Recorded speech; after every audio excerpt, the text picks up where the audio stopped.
Kau bisa antar saya ke depan, saya buru-buru sama saya bukan orang sakit.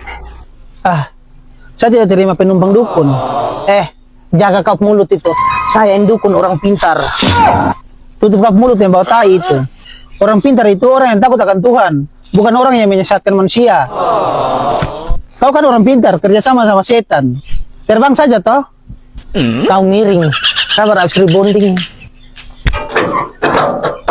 Pulang, saya tidak terima. Tapi kan saya sudah di atas, jadi kau harus antar saya sekarang juga. Oh, tunggu.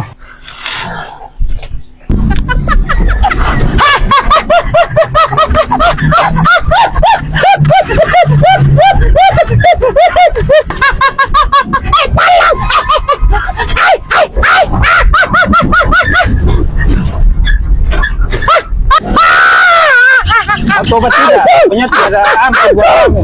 Sampai kamu bertobat.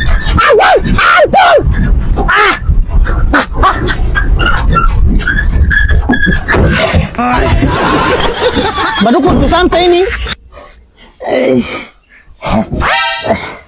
Pak Kades. Saya setobat jadi dukun sama jadi kades saja. Saya tidak sanggup dengan kau buat cara bawa mobil itu. Oh, sutobat. Iya, setobat. Baik sudah.